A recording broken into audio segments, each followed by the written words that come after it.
Anyway, once those things pass, city needs to get their permits done, and there's supposed to be a shovel in the ground in 2025.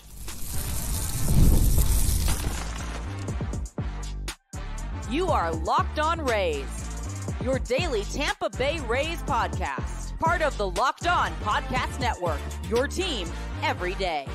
Welcome to Locked On Rays, your daily podcast covering everything Tampa Bay Rays, from game analysis to player interviews. We've got you covered with all the latest news and insights. My name is Kevin Weiss. I'm Ulises Sambrano, bringing you expert analysis and passionate discussions about our beloved Rays. Whether you're a diehard fan who vividly remembers Longo's game 162 just like us, or you remember the early Devil Ray days of Wade Boggs or Carl Crawford, we're here to break down every play, every trade, and every milestone. In fact, this is our 6th season covering the Rays daily. And every season they've gone to the playoffs, hopefully again. So grab your favorite Rays gear, settle in, subscribe to our Locked On Rays YouTube channel and other podcast platforms. You can also find us on X and Instagram at Locked On Rays.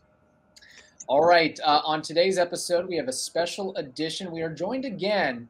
First time got so much positive feedback, and why not? There has been some developments in the Rays Stadium, St. Petersburg, all that stuff that's going on. We welcome in Colleen Wright, Tampa Bay Times reporter, who is literally the pulse of everything that is going on Rays Stadium related. Colleen, thank you for joining us again. We appreciate it. Thanks. It's good to be back. Let's start with the hard-hitting question first. You said last time it took 8 hours.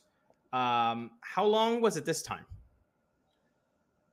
It was really quick, like unexpectedly quick. I think all in all, just this discussion, and when I mean this discussion, I mean the binding agreements, I think 3 hours, much quicker. It was so quick that I almost didn't put it in the story because it really didn't feel that long.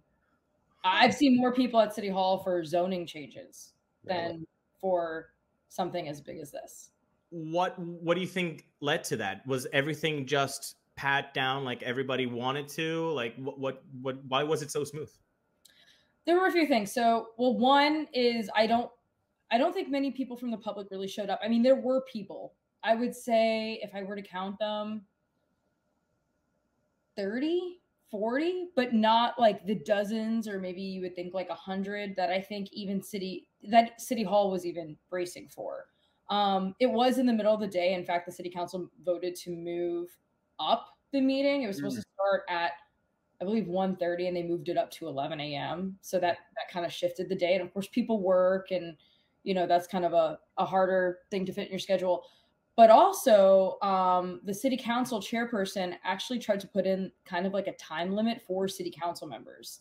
And her reasoning was that each city council member got to speak at a workshop 2 days before. And that was a whole day-long workshop. I think that was the last time I was on here, right? Mm-hmm. Was following the kind of like the first official workshop.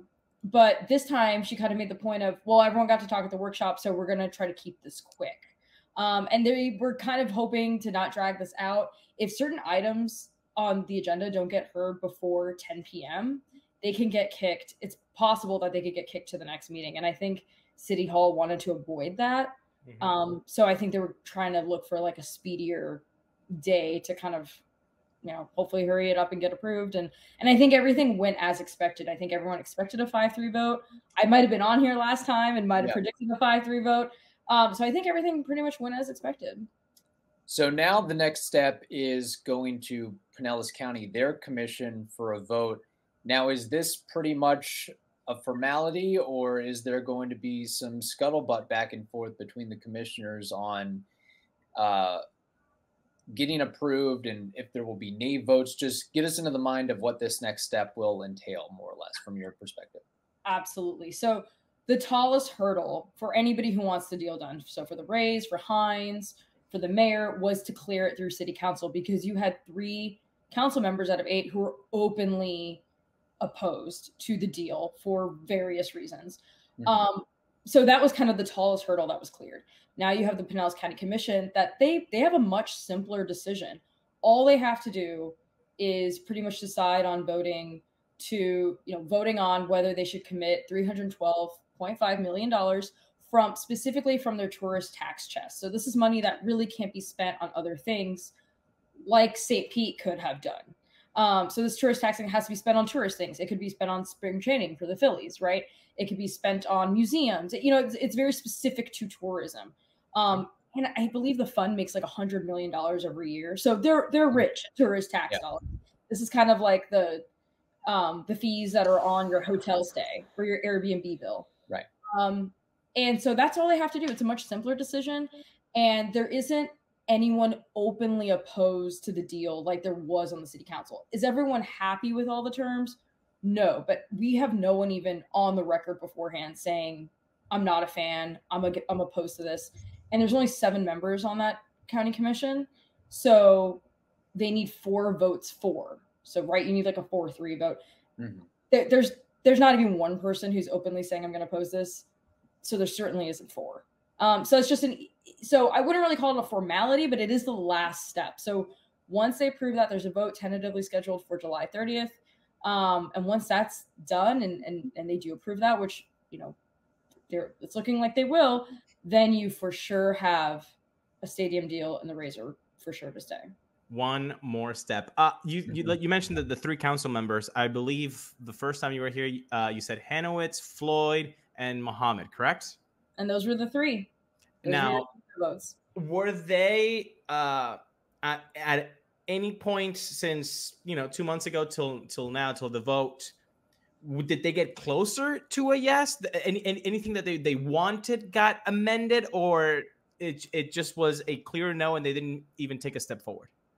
No, it was a clear no. And while some of the language, I'll summarize very quickly, but they all pretty much have the same reasons. They felt that the contract wasn't strong enough, that there were still loopholes in the contract legally, that the Rays and Hines could still get out of affordable housing. The penalties were too low for not building affordable housing. There were a lot of backdoors. The contracts did get strengthened, but for some it didn't go far enough. There was the idea of like, this is corporate welfare and there's kind of no way to really get past that. And the basic framework of the deal didn't change. It's not like the Rays and Hines were going to offer more money for that, for the 65 acres of land, right, that were for sale. I think if maybe something like that changed, then maybe you might get someone, some to yes or get there, but nothing materially really changed between the last time we spoke and now.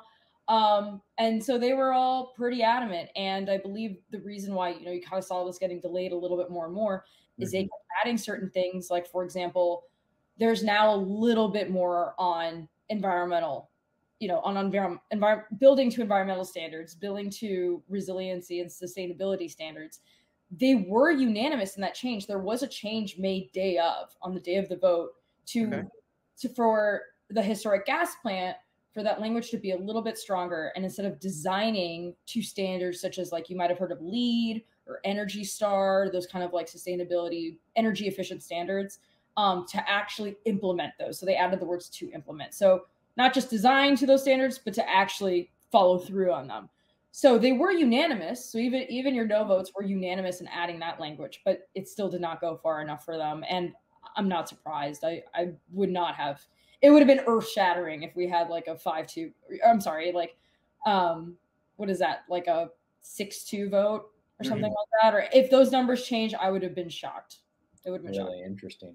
So now with the vote coming before Pinellas County on July 30th, what is the next step after that? And when are shovels in the ground planned? Is that still on par for happening when we think it'll be? Yes. So if it gets approved July 30th, that is the last step. You do have a deal. It's all systems go. The Rays and Hines, like any other developer, have to go through permitting. The city has to pull a lot of permits for these things to happen. Another change is that the city council still needs to have its second hearing on zoning changes. So some of the density that's allowed on that property that's like not necessarily allowed right now, things like that. Of course, you could develop without it, but it's just a second hearing. I'm sure it'll also pass with like a 5-3, same kind of breakdown. They just had to move that because of like notices, like the clock restarts and you need like 30 days notice. So that's why that got pushed into August. But anyway, once those things passed, city needs to get their permits done, and there's supposed to be a shovel in the ground in 2025. So permits. They have to finish the designs. You know, some of the designs aren't done yet, right? They're still working on them. But yeah, shovel in the ground 2025 to be ready and open for opening day 2028. This episode is brought to you by Booking.com. Yeah.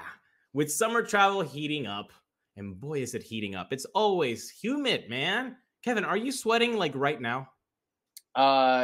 Yes. Yeah. I'm always sweating in July in Florida.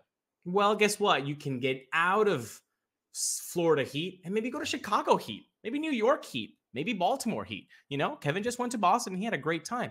And you can do so as well with Booking.com. They've got hotels, bed and breakfast, vacation rentals, resorts, and so much more. They've even got hotels that look over stadiums to family-friendly resorts. They've got it all at Booking.com. So many choices across the U.S. for your summer travel. The right stay can make you a fan of any U.S. city, even your rivals. Book today on Booking.com on the site or in the Booking.com app today. I love sports. I love them so much. I never want them to stop. But as the playoffs wind down, we get fewer games, and the sports aren't sportsing like Ulises and I want them to. But FanDuel lets me keep the sports going whenever I want. All I have to do is open the app and dream up bets anytime I'm in the mood. And this summer, FanDuel is hooking up all customers with a booster bonus daily. That's right. There's something for everyone every day all summer long. So don't waste any more time. Head over to FanDuel.com and start making the most out of your summer. FanDuel, they are the official sports betting partner of Major League Baseball. So we're talking if July 30th, then okay, the rest of the years, that's 5 months. So they should have 5 months to get all these zoning and permits. Is that a good enough time to get all this stuff solved? You know, that's a great question. I am sure it is, because I am sure the city is going to do everything in its power. You know, they got this far, right? The city's going to do everything in its power to expedite, you know, to expedite those kinds of things. But then you look at things that are beyond the city's control, right? Obviously, the permitting is only within their control. You think of things like labor, right? And materials and things that you need that like could be like a global shortage. I think that's where the Rays development partner Hines kicks in. One of the reasons why the Rays teamed up with Hines is because they are a global partner and they've got resources everywhere, and they can pull resources from other projects to prioritize this one. And the stadium from the jump has always been the priority in this deal. In even the earliest documents, nothing else with the historic gas plant redevelopment really had a timeline except for the stadium, because the stadium had to be open by 2028. Even these condos and offices that they're building that would be open up, they are now on a timeline. They finally have timelines of 10, 20, and 30 years out. But the quickest timeline is the stadium. That's going to be the priority. Now, did you get a chance to talk to any Rays officials after the vote? And what, if anything, did they have to say if you got that opportunity? I did, yes. I talked to Stu. I talked to Stu Sternberg. Okay. And, you know, he was saying how, you know, like I asked him, it happened. Like we're here and it happened. And this is 17 years in the making. Did you ever think this day would come? And he was like, yeah, I'm an optimist. And he's like, but, you know, it takes more than two to tango. He acknowledged everything that had to kind of happen. You know, we've been through 6 mayors. Like Ken Welch is the 6th mayor on both sides of the bay to finally like figure something out, to have a resolution to this seemingly never ending saga. And I have his quote, and of course now I'm like blanking on it, but he did say something like it takes 2 to tango, but it was the right time, the right place, the right people. And I don't know if you want to call it like deadlines, you know, they're approaching the end of their contract in 2027. You have maybe a mayor who was very cooperative and gave a lot, maybe more than other mayors might have been willing to do. And St. Petersburg is a different city now. It's just very different from when the Rays started this whole stadium search in 2007. You can't even compare. So you could chalk it up to like right time, right place, you know, for the Rays and the city, and the votes were there. Has there been any talk? I mean, again, nothing's finalized, right? There's still that July 30th vote. But are there any rumblings on like if the Rays would do something to celebrate this? I mean, momentous occasion, because like last time you were here, you did say, which I agree, and Kevin did agree as well, like this is the biggest piece of legislation that has ever and probably will ever happen in St. Pete. So this is a big deal. Is there any like rumors or something that they might like do like a celebration or something like that to kind of pump up the crowd about it? Well, I asked Stu that. I was like, "Are you going to go celebrate? Like, what are your plans?" Like, and he said, "Oh, I got to keep people in line. Like, we'll wait till July 30th. I mean, you've waited this long, you might as well just wait like another week and a half." And I think that is when they can finally relax. And I just want to share one thing that Stu said that has really been the background, and it's not the most pressing or important thing, but he did thank his employees at the Rays for bearing with them, because for so many years, people didn't know if they were going to have to move for their jobs or if they would still have a job or like what the deal was. And again, that's, not the most important thing going on, right? But it did mean something of, I can understand that there's a lot of uncertainty in that organization for a really long time. Mm-hmm. But you mentioned like, that this is the biggest thing. Yeah. We actually put that into context, and I'm so glad we did it because it was a part of our coverage I think was missing. There's going to be like 10,000 new residents where the Trop is now. I mean, it's bigger than like a St. Pete Beach, Madeira Beach. Like it's going to be bigger than some cities here in Pinellas County. It's massive. Yeah. And it's a deal. The mayor, for what it's worth, said he would ride his Harley around South St. Pete. That's great. Speaking of that, all the influx of new people and new development to the area, how do you think that changes or alters St. Pete's culture and reputation at all? Because when I think of St. Pete, I think of quirky, artsy, unique, authentic, and now you're going to plop this huge stadium and fancy buildings and restaurants and office spaces around it. Do you think that kind of upsets the vibe of St. Pete at all, or it'll find a way to elevate it? It remains to be seen. When I talk to them, because I talked to them specifically about this, like character, right? Like preserving the city's character and maintaining that local flair. I talked to the city about that after I went to the Battery in Atlanta, because the Battery kind of seems a little like Disney World-ish. Mm-hmm. That's not what we got going on here. Yeah. And they said, that they would work with like some of like the downtown associations, like that Central Avenue kind of business association. And there will be storefronts for small and minority owned businesses. That's part of like kind of the community benefits that was pledged in this deal. So we were pretty adamant that they did not want this to look like the Battery. They wanted a lot more flair and character, but things are going to change. I wrote about how Campbell Park, the neighborhood to the south, predominantly Black, I am sure that the gentrification is going to ramp up and the demographics of that neighborhood are going to change, and you are going to lose a sense of place. I mean, I think that that's really fair to say. On one hand, I think people want to see something different. I mean, it's just asphalt. Mm-hmm. There's nothing there. It's not generating any money. Like, it could be something really cool. Mm-hmm. On the other hand, change is scary. And what is going to go in there? And is it going to contribute to gentrification? And could it raise the values even more and make it even harder to live? And when that happens, you push out artists, right? You push out people who make the place cool.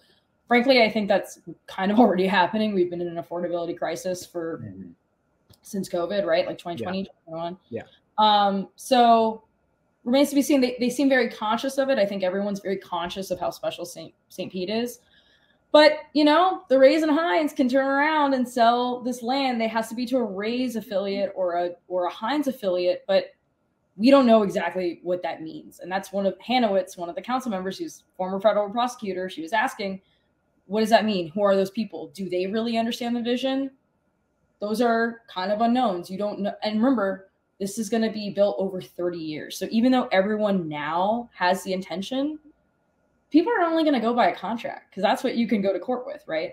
So who knows if like the next generation of leaders, both on the city side and on the Rays and Hines, are going to do the same thing, or if economic conditions even allow it, or who knows? It really is an unknown, and that's why those contracts are so important. Talking about housing, you said last time that there was a fine attached to it that was incredibly low compared to what other standards are. Usually, I think it was 125,000 or 150,000 if you don't build the housing units. And then in this deal, it was 25,000, and then they were like, "No, that's way too low," and then they put it to 50,000. Is that how it stands as of today? That discrepancy? Passion, drive, and patience. That is the formula for winning championships. It's also what keeps your ride or die alive. eBay Motors has everything you need to maintain your vehicle and level it up to peak performance. Superchargers, roof racks, exhaust kits, LED headlights, and more. Whether you're into speed, power, style, eBay Motors has got you covered. With over 122 million parts for your number one ride or die, you will always find exactly what you're looking for. And with eBay Guaranteed Fit, your part is guaranteed to fit your ride every time, or your money is returned to you, because with eBay Motors, you're burning rubber and not cash. So with all the parts you need at the prices you want, it is easy to make your car the Isaac Paredes, the MVP perhaps, the team MVP, and bring home huge wins. Keep your ride or die alive at ebaymotors.com. Eligible items only. Exclusions apply. eBay Guaranteed Fit is only available to U.S. customers. PrizePicks is America's #1 daily fantasy sports app with over 5 million active members. That is impressive, people, because now you can win up to 100 times your money on PrizePicks with as little as 4 correct picks. That means that you can turn $10 into $1,000. I think that's good use of that sports knowledge that you want to maybe, hey, how can I use this? Well, you can go to PrizePicks and you can download the PrizePicks app today and use code LOCKEDONMLB for a first deposit match up to $100. That's code LOCKEDONMLB, LOCKEDONMLB on PrizePicks for a deposit match up to $100. Pick more, pick less. It's that easy. So they have it at 25 for the first benchmark.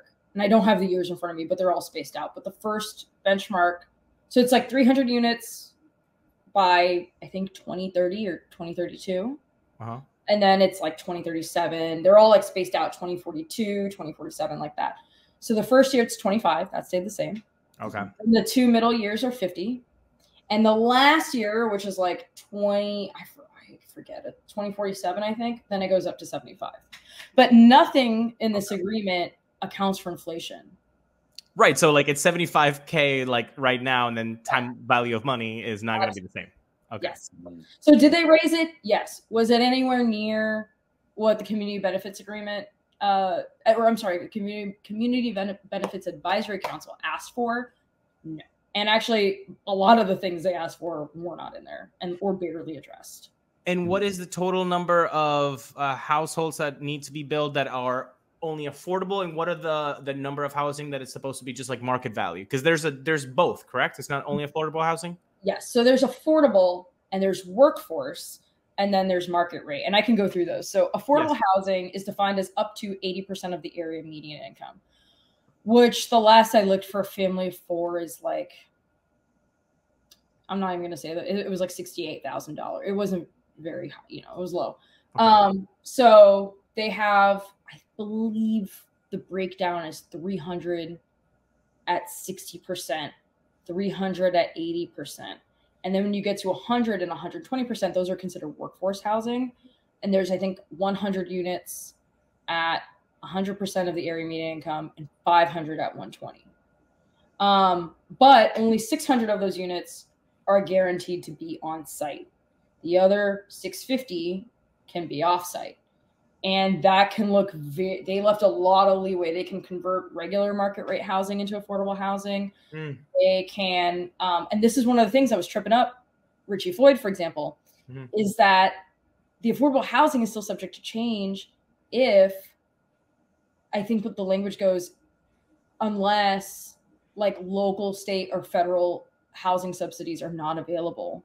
So Richie Floyd's point was like, this agreement is misleading in the sense of it thinks that, people think this guarantees affordable housing, but really government subsidies are still needed. The Rays at Hines down the road could be like, hey, we need you for help on affordable housing. And the city will have to pay out even more than it's already committing. So there's things like that there's a lot of, and there's penalties and this and that, but they're nowhere near as harsh as they are for other developments. And yeah, is this development different? Absolutely. I don't have to explain the scale of this versus just like one building. But that was never resolved. And that definitely was a thorn in the side of Richie Floyd. And it was a major issue that he kept harping on throughout this process. To the very end. So full circle here, just in general, the argument why this deal is good for St. Pete, economic tourism driver, something to do, cool, makes people want to visit St. Petersburg. Argument why it's bad for St. Pete is corporate welfare, public money could be used in other aspects, infrastructure, so on and so forth. Is that kind of right on the right track of the two conflicting arguments there? Yeah, I would break it down like the arguments for you're transforming a piece of property that nothing's happening on. Again, not generating taxes, not generating any money. You got to do something with it. The Rays are an anchor tenant, right? At least there's something drawing you to development, and you are keeping them there, and they are a good corporate partner, according to, area chamber of commerce, who rallied like every business and nonprofit in town to be in their favor. And according to the mayor, he's like, look, is everyone going to be happy with everything? No. But this kind of gets us what we need. It gets us housing, which we do need housing, not just, we definitely need affordable housing. We need market rate. We just need more units, period. It builds helps build a home for the Woodson Museum, although asterisk on that, a lot of things need to happen for that to happen. But it creates office space. Our office vacancy rate is super, super low. Like we need to build more office space. So it kind of hits on all these things. And he kind of sees it as like, I got into office and I did what nobody could. And I had something that kind of touches on all those points. Yeah. And on the opposite end, some people think this is way too slanted in the Rays and Hines' favor. The contract is way too weak. And that it's a giveaway, that, it's a corporate giveaway. And basically too lopsided, corporate giveaway, not a strong enough contract. Yeah. But that's what happens. I mean, with big businesses and corporations, you're trying to lure them to your community to create jobs and interest in what you have going on. So I definitely see both sides there. Last question I have, Ulises, unless you have anything else, maybe through your sources and covering this matter for so long, all else being equal, if Tampa, the city of Tampa and Hillsborough County were able to foot the same bill as St. Pete in Pinellas, do you think that the Rays would have relocated across the bay to that area, or would they have said, no, we got a good thing going on here, we like the relationships, we'll just stay put in St. Pete versus moving to Tampa side? So if Tampa and Hillsborough had the cash and were offering the same kind of deal, yes, would the Rays have moved to Tampa Hillsborough?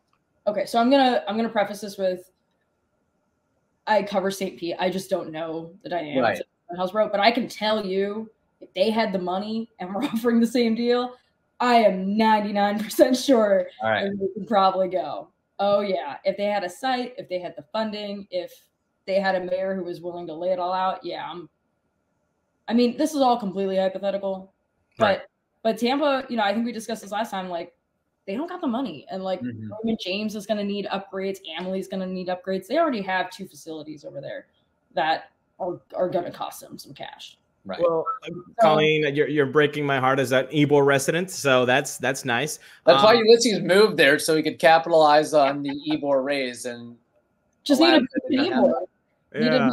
Need a beach in Ybor. There you go. That's right. No, my last question is: we were talking about shovels in the ground. Hopefully, if the permits and the zoning all gets done in 2024, what's the ballpark here? Pun, I guess, intended. Of when the shovels will start, like, is it Q1 of 2025? Is it even a month that they have in mind? They want to start quick. I mean, imagine that, like, you're building a 30,000 foot stadium that's going to have other uses in it to be used 365 days a year. I think they might have mentioned like a brewery. We discussed this back in May. I'm blanking on it now, but it's supposed to be used 365 days of the year. They got to hurry up, because also you don't know what's going to happen. I mean, if you were to dilly-dally in spring of next year and you get hit with a hurricane, 6 months, 6 months later, 8 months later, you're in trouble. So I am sure that they are going to throw every kind of thing to get this thing started. Not to mention, you're going to have elections. Like the mayor's going to be up for re-election. You're like kind of coinciding into that. If this thing was, already behind or not working, I mean, I would imagine, you got a deal done, but now this thing's got to go up. So I would imagine that everybody is going to try to work to make sure this thing is open. And I believe the building itself should be technically finished by the end of 2027. I think they're supposed to get their like certification of occupancy by 2027. I mean, it'll be ready for opening day 2028, but they're supposed to be like final touches by end of 2027. Which is insane, because then we're gonna live in a space of, I don't know, maybe 6 months where there are two ballparks next to each other. Then that's crazy. They won't demolish the Trop until they're completely moved in to the new stadium. Demolition. Thank you. That is going to be my last question. How does that work? Do you know how this demolition? Who pushes the button? Yeah, who gets the call there? Like, how does that work? I mean, like, people need to be evacuated. Like, do we know anything about that stuff? Okay, so I haven't asked that much in detail, but I do know that the demolition is part of the city's infrastructure cost. So the city is paying to demolish it. That's included. And yeah, I mean, I'm not sure. The Trop might still be, this is totally speculative. Sure. But the Trop might still be there when opening day happens. Probably because they probably don't want like a construction site next to, you know what I mean? Like with the dust and rubble. And, but that is a city paid for thing. And when that goes down, that's like phase 2 of the development, because that'll be home to residences and office space and buildings and parking. It'll become other uses, and they'll go from there. And then they spread kind of west from there. So yeah, are you going to have two things next to each other for a little bit? Yeah. Wow. And the parking, but now I'm thinking about it. Well, there would be 2 parking garages that have to be built consecutive, like at the same time, right? Specifically for the stadium. So there's going to be 14,000 in total, but that includes parking spaces for like the residences, for the offices. So you got to think that like if it's a night game, people are going to be home and their car might be there, but maybe in the day they'll be empty. So maybe for a 1 p.m. game, you might. I don't really know the logistics of how that's going to work, but I do know that there's going to be 2 garages that are going to be built specifically for the stadium. Well, I'm calling this out for the 3 of us to meet up in 2028 and have a drink while the demolition is going on. Okay, we're all invited. Okay, this is happening. Demolition party. Let's do it. Yeah, exactly. Colleen, where can people find your wonderful, wonderful work? Thank you. Always at tampabay.com. I'm always pushing people to subscribe. Please. That's what lets me do what I can do. So you can find me there, tampabay.com. You can also find me on X or Twitter. I still call it Twitter, at my name, Colleen_Wright. It's right on the screen. And I tweet out all my work, so you can find me there. Perfect.